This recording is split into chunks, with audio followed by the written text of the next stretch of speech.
আসসালামু আলাইকুম। সংবাদে আপনাদের সবাইকে স্বাগত জানাচ্ছি। আমি ফিরোজ তোহা। শুরুতেই আরবে কেবলস সংবাদ শিরোনাম। আমেরিকায় ধরা খেল বিতর্কিত পুলিশ কর্মকর্তা ও সাবেক ডিবি প্রধান হারুন আর রশিদ। এবং সবশেষ জানাবো জামাত ইসলামীকে নিয়ে সময় টিপির গুজব, উস্কে দিলেন যুবদল নেতা রবিউল ইসলাম নয়ন। এতক্ষণ শুনছিলেন সংবাদ শিরোনাম, এখন থাকছে বিস্তারিত। ক্ষমতাচ্যুত প্রধানমন্ত্রী শেখ হাসিনার প্রশ্রয়ে পুলিশ কর্মকর্তা হারুন আর রশিদ পরিণত হয়েছিলেন দানবে। পুলিশের চেঞ্জ অব কমান্ড তিনি মানতেন না, বলতেন আমি চেঞ্জ অব কমান্ড। কাকে ধরতে হবে, কাকে মারতে হবে কিংবা সভা সমাবেশ বন্ধ করতে হবে, শেখ হাসিনার ফোন পেলেই হলো, কাজে লেগে পড়তেন। নিজেও সরাসরি ফোন করতেন তৎকালীন প্রধানমন্ত্রীকে। প্রয়োজন হলে সরাসরি চলে যেতেন গণভবনে। প্রধানমন্ত্রীও তাকে ডেকে নিতেন। প্রধানমন্ত্রীর বাইরে বিশেষ সম্পর্ক ছিল সাবেক রাষ্ট্রপতি আব্দুল হামিদ ও পলাতক তৎকালীন স্বরাষ্ট্রমন্ত্রী আসাদুজ্জামান খান কামালের সঙ্গে।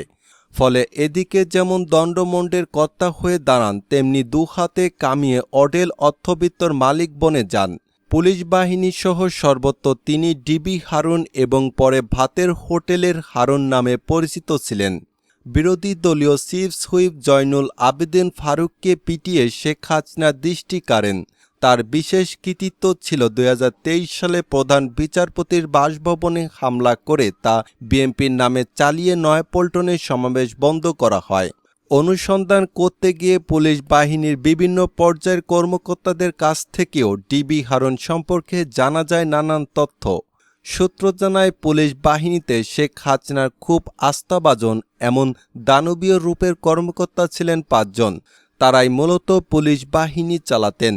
এরই মধ্যে তৎকালীন আইজিপি বেনজির আহমেদ এবং হারুন ছিলেন শেখ হাসিনার আস্থাভাজন হিসেবে সবার ওপরে। ক্ষমতার দাপট এবং শেখ হাসিনার কত কাছে যাওয়া যায় এই নিয়ে দুজনের মধ্যে বিরোধ ছিল।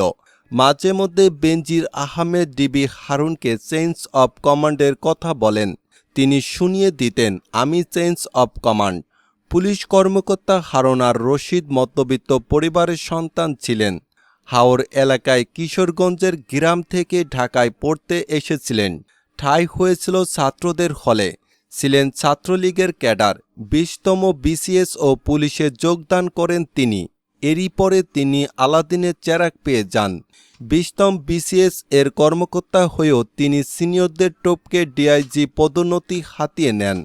এরপর তার আর পেছনে ফিরে তাকাতে হয়নি।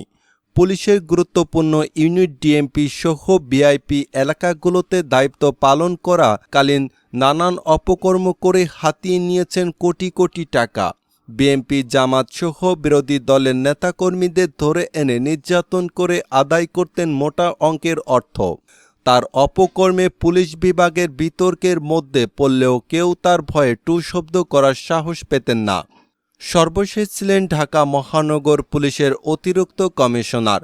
প্রথমে ডিবির দায়িত্ব দেওয়া হলেও জুলাই আন্দোলনের শেষ মুহূর্তে তাকে অতিরিক্ত কমিশনার করে ক্রাইম অ্যান্ড অপারেশন বিভাগে পাঠানো হয়। দেশের গুরুত্বপূর্ণ পুলিশের 2টি ইউনিট নারায়ণগঞ্জ ও গাজীপুর জেলায় এসপি ছিলেন। সংশ্লিষ্ট সূত্র মতে 1000 কোটি টাকা গাজীপুর থেকেই তুলেছেন তিনি। এছাড়া হারুন ছিলেন ডিএমপি আর্ট ক্রাইম বিভাগের মধ্যে গুরুত্বপূর্ণ ইউনিট তেজগাঁও জোনের উপ পুলিশ কমিশনার। এসব ইউনিটের দায়িত্ব পালন করতে গিয়ে প্রভাব খাটিয়ে অবৈধভাবে সম্পদের মালিক হয়েছেন। আসামি ধরে টাকা দিয়ে ছেড়ে দেওয়া, বিরোধী মতের লোকজনকে ধরে এনে টাকা আদায়, জমি দখলে সহযোগিতা করে অর্থ হাতিয়ে নেওয়া, কোম্পানি দখল ও অবৈধ রিক্রুটিং ব্যবসা করে সম্পদের পাহাড় গড়েছেন তিনি। আমাদের দেশের অনুসন্ধানে গাজীপুর, আশুলিয়া, কক্সবাজার ও রাজধানীর উত্তরায় বিপুল পরিমাণ সম্পদের খোঁজ পাওয়া গেছে। কিশোরগঞ্জে করেছেন প্রেসিডেন্ট রিসোর্ট, কিন্তু চালাকি করে অন্যজনকে মালিক করেছেন। এলাকার সবাই তার রিসোর্ট বলেই জানে। আশুলিয়ার নন্দন পার্কে তার শেয়ারের তথ্য পাওয়া গেছে।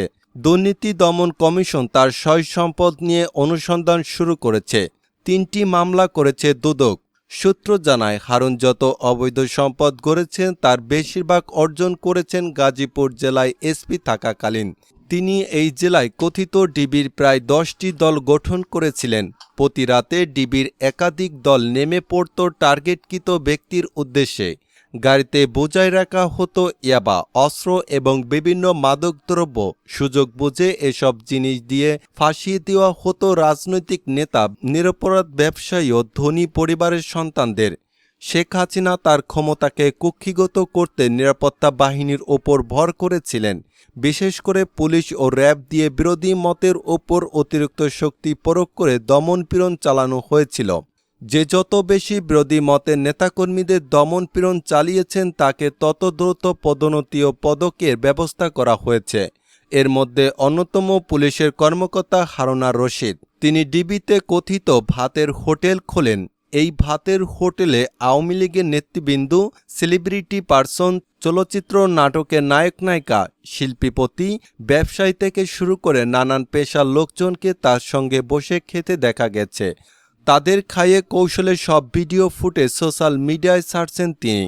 তার ভাতের হোটেলের খপ্পরে পড়েন খোদ বিএনপির স্থায়ী কমিটির সদস্য গহেশ্বর চন্দ্র রায়।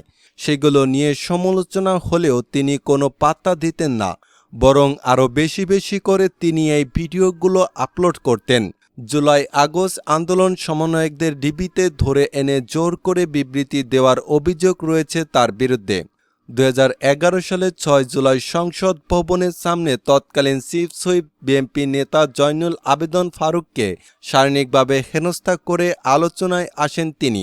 খোদ রাষ্ট্রমন্ত্রীর আশকারায় তিনি পুলিশের মধ্যে প্রভাবশালী হয়ে ওঠেন। নারায়ণগঞ্জ ও গাজীপুর পুলিশ সুপারের দায়িত্ব পালনের সময় তার বিরুদ্ধে ঘুষ গ্রহণের অভিযোগ উঠলেও পুলিশ তার ব্যাপারে কোনো ব্যবস্থা নেয়নি, বরং পদোন্নতি হয়েছে। বিরোধী মতের লোকজনকে ধরে ক্রসফায়ারের হুমকি দিয়ে টাকা আদায়, চাঁদাবাজি, জিম্মি করা, আটকে রেখে নির্যাতন, জমি দখল, গুম ও মিথ্যা মামলায় হয়রানিসহ এমন কোনো অভিযোগ নেই যা তার বিরুদ্ধে ছিল না। ডিবি হারুন ভয়ঙ্কর চাঁদাবাজ। হারুনের বিরুদ্ধে বিভিন্ন সময় অভিযোগ উঠলেও তার প্রভাবের কারণে কেউ কিছু বলতে পারেনি, বরং অভিযোগ থাকার পরেও সবসময় তিনি গুরুত্বপূর্ণ পদে দায়িত্ব পালনের সুযোগ পেয়েছেন। হারুনের বিরুদ্ধে 2019 সালের অক্টোবর মাসে চাঁদাবাজির অভিযোগ করেন পারটেক্স গ্রুপের চেয়ারম্যান এম হাশেমের ছেলে আম্বার গ্রুপের চেয়ারম্যান শওকত আজিজ। চাঁদা দিতে রাজি না হওয়ায় শওকত আজিজ ও তার স্ত্রীর সন্তানকে তুলে নিয়ে যায় নারায়ণগঞ্জ পুলিশ। পরে তার মুচলেকা দিয়ে ছাড়া পান। এই ঘটনার বিবরণ দিয়ে শওকত আজিজ তখন গণমাধ্যমকে বলেন, চাঁদা নিয়ে হারুন আর রশিদের সঙ্গে তার পুরনো বিরোধ ছিল। সম্প্রতি তিনি নারায়ণগঞ্জের রূপগঞ্জে নতুন একটি প্রকল্পের কাজ শুরু করেছেন। সেখানেও হারুন ঝামেলা বাঁধাচ্ছিলেন।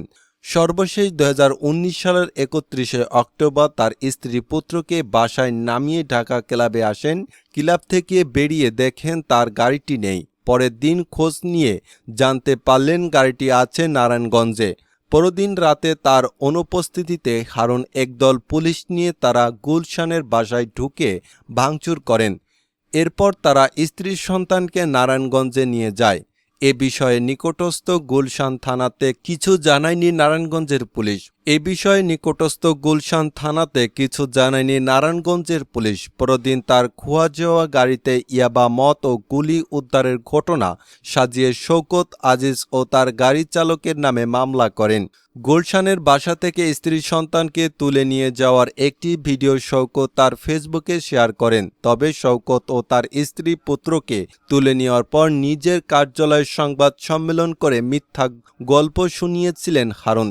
তিনি মিথ্যা দাবি করেছিলেন যে শওকত আজিজের গাড়ি থেকে 28টি গুলি, 1200 ইয়াবা বড়ি, 24 বোতল বিভিন্ন ব্র্যান্ডের বিদেশি মদ এবং 48 ক্যান বিয়ার উদ্ধার করা হয়েছে। এই সময় গাড়িতে শওকতের স্ত্রী ফারহানা আজিজ ও সন্তান আনাম আজিজ ছিলেন।